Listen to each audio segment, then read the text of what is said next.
Hello everyone, my name is Mystery Geeks and I'm back with another Rome to Replay cast, and this time we have a tournament replay. This one was a flash tournament set up by Harren some time ago, and one of my clanmates, Emerging Yeti, he took part in it and he did pretty well.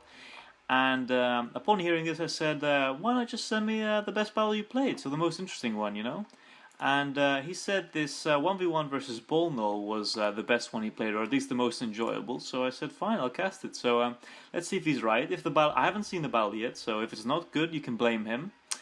Scream in his profile comments section on Steam, and I think that'll be adequate. But yeah, no hate from me, please. Thanks very much. So he will be playing as a Swabey, and Bnoll will be playing as the Yeti over here.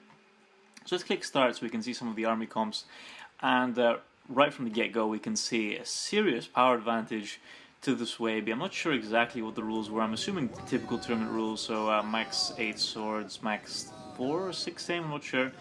But we see a front line of Bloodsworn. These guys are terribly cost effective. They are a fantastic unit. Only 420 and they do some serious damage. And then we have these Wodan Spears, who are also an amazing unit. With 3 Germanic Scouts, I'd expect 4, but I mean, whatever floats your boat, my friend. We have 2 Spear Levy, and they are both chevrons for some reason. 2 bow horsemen coming in, by the way, so Emerging Yeti is going to want to be careful.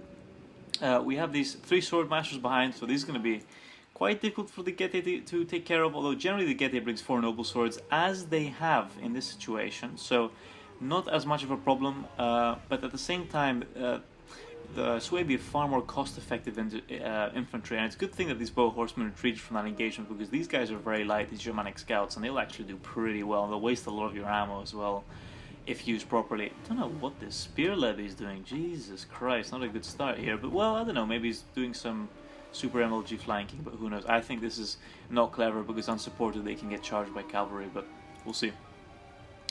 And it seems like, oh yes, we're going to get the fast charge, aren't we?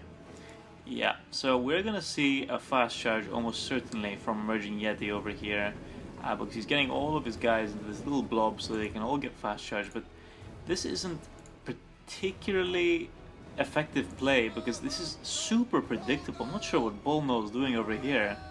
He should be running away right now.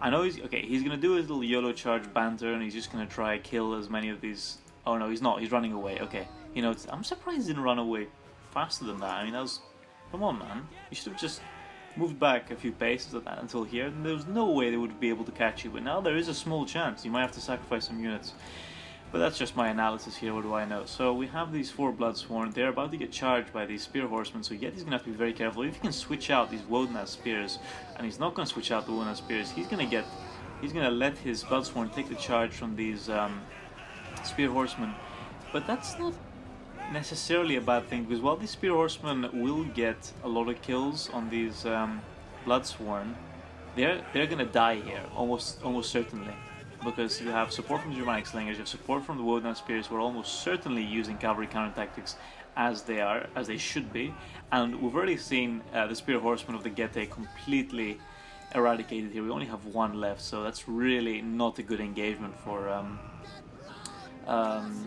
Bnoll, no matter what argument you may have in that department. But over here we have these heavy spears trying to tie down these 3 units, which is pretty nice, although we do see a last second charge from these Wodan Spears, so these guys are gonna kiss the battlefield goodbye, and they're gonna lose decisively. We do see this a nice little charge from these Spear Horsemen to the Spear Levy, but they're probably gonna get more kills than they deserve there, so that's probably not an amazing move either. And we see this Spear Levy that I was criticizing for being all the way out here, engaging some axe warriors, so they're gonna be completely wasted. Not a good move there at all.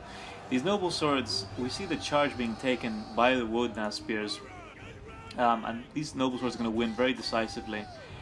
But at the same time, we have sword masters here that are probably gonna move in and absolutely wreck that noble sword there, because they're not going to be able to get a charge. And we see these noble swords not charged, so a huge mistake by Bnoll over here, not charging this infantry blob here and actually getting charged by sword masters, which is an absolute disaster.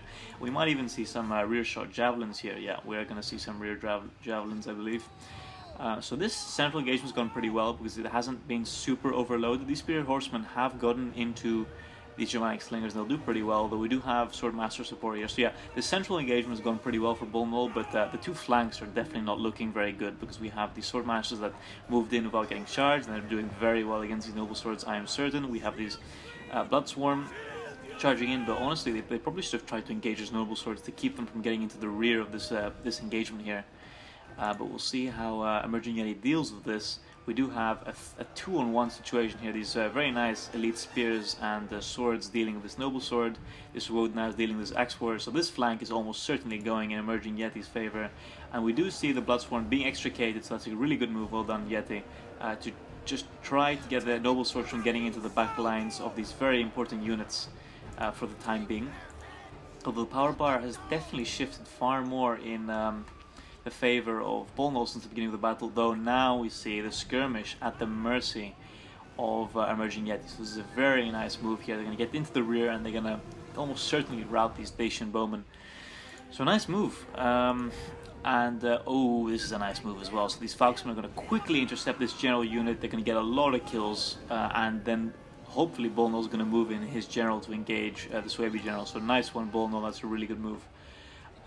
These Noble Swords should die soon. But, these Noble Swords didn't actually get the best charge, it seems. Something screwed up their charge, and as a result, this general unit's going to stay way longer in this fight than it deserves to. Although these Falcons with their massive armor piercing, if they stay in the fight for too long, they're going to cut down that Swordmaster general. Although we do see a rear charge here into these Woden spears from these mercenary axe warriors, but it seems like the power balance is very much in favor of Emerging Yeti for the time being, and that's because, wow, we're going to see some really nice rear shots into these Swordmasters from these Germanic Scout Riders. So this is a great move. These Noble Swords will get chopped up, and we see the effective use of Flaming Javelins, which is quite rare, I'd say, in competitive play, but no, this is well used because it made these Noble Swords rout, and he's very effectively switched to normal shot when he should have, so that's a nice micro there, Yeti. The Noble Sword General is retreating from that fight, but it seems like Emerging Yeti is not falling for it. He is going to chase down the General of the Getae, and they're going to take massive losses as a result. Yeah, that was a poor decision from Bnoll there. I mean, it could have worked, but it didn't. And so now the General is getting absolutely murdered here by a combination of Falksmen and two Noble Swords. But we should see support coming from these Swordmasters if they do not decide to chase some random unit here. That would be most unfortunate. A really nice jav toss into these heavy spears, and they're going to be routing any moment now. But there's skirmish on the field left for Suebi. There's Woden spears, there's another Swordmaster approaching, there's Germanic Scout Riders that can get some cheeky rear shots and some jabs in the rear, so yeah, there's absolutely no hope for Bnoll. So yeah, these poor Noble Swords are struggling here. They're trying to get it, and this is not going to help either. The fact that these Noble Swords are extricating from an engagement when they're being chased by Woden spears, so they're going to lose a lot of men without getting any kills, so that's most unfortunate. And we see the skirmish going into these Falksmen and Noble Sword blob, and again the Noble Swords don't get a charge. So yeah, this is a very, very bad way to end the battle for Bnoll. And now that they've engaged, Emerging Yeti is going to move in his Swordmasters and his Woden, and that's going to spell the end of these Noble Swords. And yeah, these Axe Warriors are being brought back into the fight, but I'm not sure that anything much can be done, honestly, to salvage the situation for Bnoll. But yeah, a pretty decent battle over here. I really feel that okay, I think there were two mistakes. Well, okay, I think that the major mistakes in this battle were, first of all, Emerging Yeti shouldn't have put all his men together so predictably for that fast charge when he was so far away from the enemy. Really, that paid off way too well for him. He didn't really deserve to kill all those Spear Horsemen. So yeah, so first of all, that was a blunder from Emerging Yeti. And then we saw a massive blunder from Bnoll, because first of all, he should have just run away. And he did run away eventually, but he should have run away sooner, so he just didn't have to deal with the fast charge at all, and then he would have wasted a very important general ability. And the other thing that he should have done is he shouldn't have charged his Spear Horsemen into... I mean, I like the idea. It's a great idea. Heavy melee cavalry against these really light Bloodsworn. That is a good idea. But he didn't coordinate it well enough with his infantry, and if he did, and he tied up a lot of the Suebi force there, but if he was quicker with his infantry and he supported his horsemen so that the Suebi didn't get their fast charge on the main line of the Getae, this battle could have ended very, very differently. But yeah, a number of blunders there from both players, but also some pretty good play. So thanks very much for sending this one in, Emerging Yeti. Let's have a look at some of the kills. These Swordmasters, I mean, these guys got 2 chevrons, so they were killing noble swords, to be fair, so that's a pretty decent performance. These noble swords doing pretty well. 222 kills, 3 chevrons. Yeah, they got some pretty decent charges. These guys were probably the ones that didn't get the good charges. These Germanic slingers being excellent, as they always are. I mean, they're very cheap. Getting 18, 67 kills is a very nice performance. These Bloodsworn, they got wrecked by the Getae cavalry, but at the same time, it doesn't really matter because they traded pretty well. This Getae cavalry, they all got wrecked very, very quickly, which is very disappointing to see. And the Spear Levy on the flank didn't do much. These Wodna Spears tanking it out, doing some really, really nice damage to the Getae army.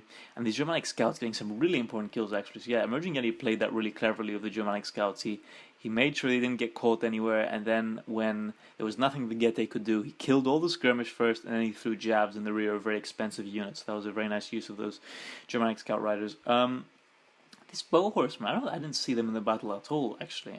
I mean, I remember seeing them in the very beginning of the battle, but they didn't do much, because I didn't see them much after. So yeah, 31 kills, 11 kills, that's not great. They probably got caught by Germanic Scouts or something, I don't know, I didn't see.